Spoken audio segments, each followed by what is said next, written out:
Falando sobre a questão do dólar, o dólar que chegou a bater R$ 6,20 em alguns momentos, apesar dos leilões promovidos pelo Banco Central, tem se mantido acima de R$ 6 nos últimos dias, nas últimas semanas.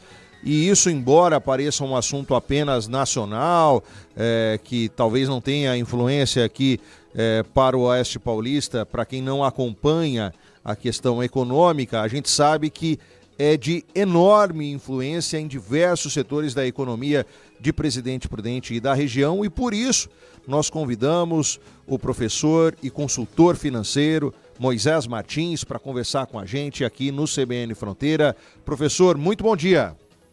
Bom dia, Murilo. Tudo bem? Tudo bem, graças a Deus. Obrigado pela sua disponibilidade para conversar com os ouvintes da CBN e contar um pouquinho, trazer aqui para a nossa realidade do Oeste Paulista, o impacto desse cenário da alta do dólar, desse dólar acima de R$ 6. Para quem acha que não tem influência, está muito enganado, né, professor?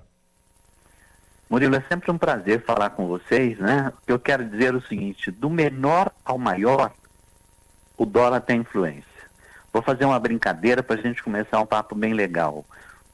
Do ovo de codorna, tá? Ao ovo de avestruz, você tem o dólar, tá? Não importa qual é o elemento, não importa qual é o produto, todos eles, o dólar tem muita influência.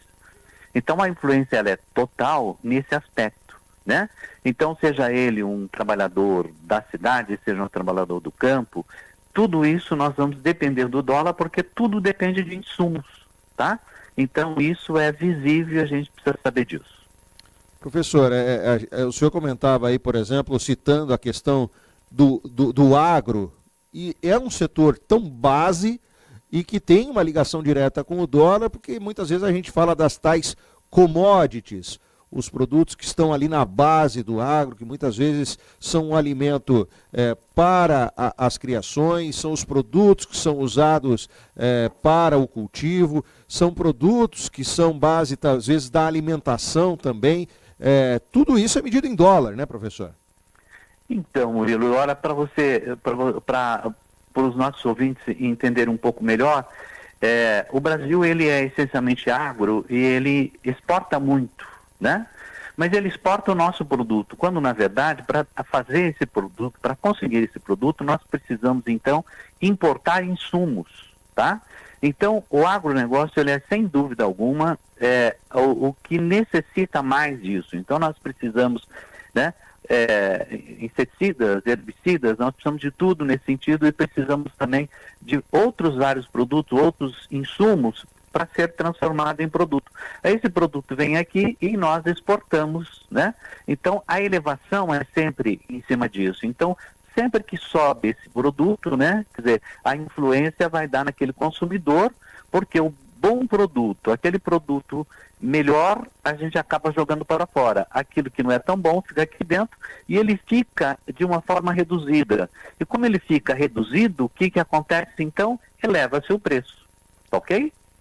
Falamos do agro, a gente tem que falar também de combustíveis, por exemplo, também que fazem parte, compõem uma parte importante dos preços aqui na nossa região, que a gente sabe depende muito do frete, né, professor?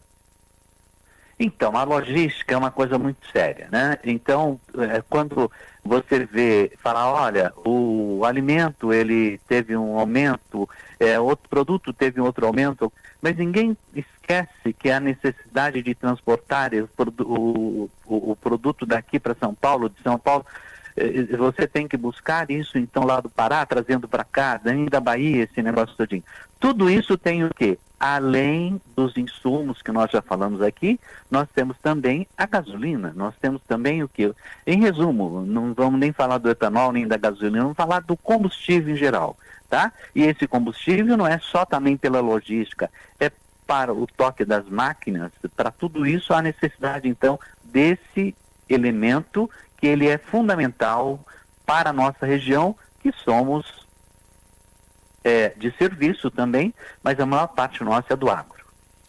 Professor, a gente tem visto o governo, o Banco Central, atuando meio que de forma direta, meio não, né? Completamente direta ao fazer esses leilões, ao entrar aí com o dólar pesado, tentando dar uma segurada nessa alta, mas não tendo o efeito desejado ou tendo pouco efeito dentro do que se precisa. Por que o governo toma esse tipo de medida e qual a expectativa em relação a esse cenário, já que a gente espera, né, de certa forma, que pelo menos equalize essa situação do dólar? Olha, o governo ele vem tentando fazer mágicas, né? A mágica que é aquele. Se está faltando, eu vou colocar as minhas reservas. Então, essas reservas, ele entende que isso. Mas, na verdade, nós estamos, nesse momento, precisando de acreditar um pouco mais no governo. Precisamos acreditar no governo. Parece que as pessoas não estão muito entendendo, porque, de repente, eles já têm feito aí, nesse período, acho que já são 6 leilões em cima disso. Então, ele joga esse produto, né? Mas o que as pessoas estão preocupadas com o que será o amanhã. Porque quando eu tiro a reserva hoje, você sabe na sua casa, se você tem uma reserva na sua poupança, amanhã isso poderá trazer influência. E o que acontece? Significa, então, fraqueza. E quando você está fraco, o que acontece? Aumenta-se. Mesmo, né, o novo presidente dos Estados Unidos falando que ele não vai fazer grandes mudanças lá na frente com a taxa de juros, mas a fragilidade do governo brasileiro nesse momento faz com que o nosso dólar saia para fora. Então, aquele dinheiro que está indo para fora, o governo repõe aqui dentro, então seria natural. Mas esse que ele está repondo também não está ficando, né?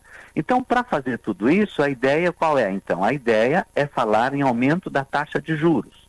No entanto, o próprio governo diz, né, que os juros aqui nossos estão muito altos. Então, juro alto, né? Nós estamos com juro alto, nós estamos então com a falta de dólar, nós estamos num período, né? Nós estamos num período um pouco tanto complicado politicamente e assim por diante, automaticamente isso recai sobre a população, e a população consumidora chega no final do ano quer consumir um pouco mais, então o dólar que está aí, que sai aí, porque nós tínhamos uma previsão para esse ano, terminar o ano com o dólar de 4,98.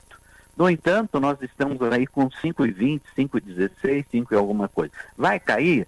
Não posso, não tem essa bola para falar se isso vai cair ou não. Então o governo precisa ter um pouco mais de credibilidade e jogar, sem sombra de dúvida, mais sério conosco, né? Porque as ideias que ele passa não são ruins, mas acontece que essas ideias, quando chega no Congresso, demora mais ou menos umas 2 semanas, 3 semanas. E no mercado financeiro é um negócio do overnight, é da noite para o dia, não tem problema. Professor, okay? Só para a gente encerrar essa conversa, o que o senhor projeta, pelo menos para esse início do ano que vem, o que esperar desse cenário do dólar e, consequentemente, para toda a economia? Olha, para 2025 nós estamos passando, né, a ideia, né, porque depois da tempestade virá bonança. Então nós não vamos ficar com esse negócio de 6,20, alguma coisa, em hipótese alguma. Provavelmente isso vem abaixo de 5. Não dá para fazer uma previsão muito legal, dizendo, olha, nós vamos ter 5,2, alguma coisa. Abaixo de 5, desculpa, nós vamos ter esse abaixo de 6 tanto, mas nós vamos estar abaixo de 6, mas de uma forma um pouco melhor.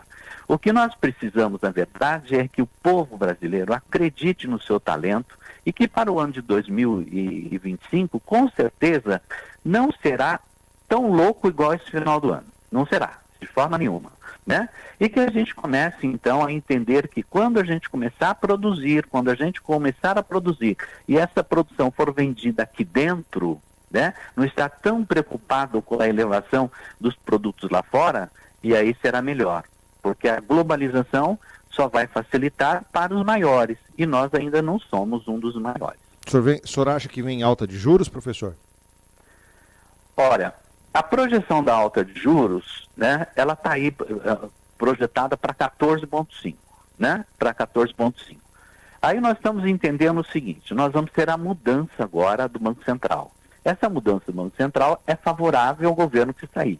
O governo que sair é favorável a cair a taxa de juros. Mas não existe como cair a taxa de juros, Murilo. Sabe por quê? Eu vou ao banco e eu consigo uma taxa de juros para mim de 8%.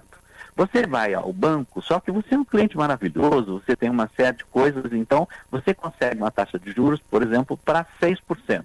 No entanto, Murilo, você entendeu? Qual é a nossa posição nesse momento? Não é a posição de fragilidade?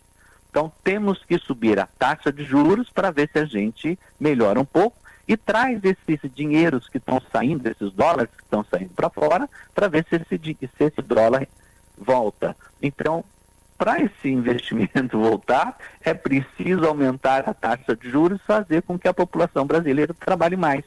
Onde o governo poderia nos ajudar? Ele poderia nos ajudar fazendo o seguinte: redução séria de impostos. Até agora, esse pacote que está aí não é sério.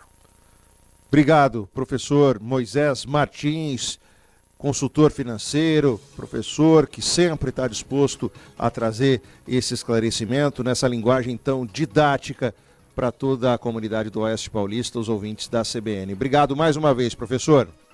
Um abraço, Murilo. Bom Natal para você. Bom Natal para todos que estão nos ouvindo. Para todos nós. Obrigado mais uma vez. CBN 10h23.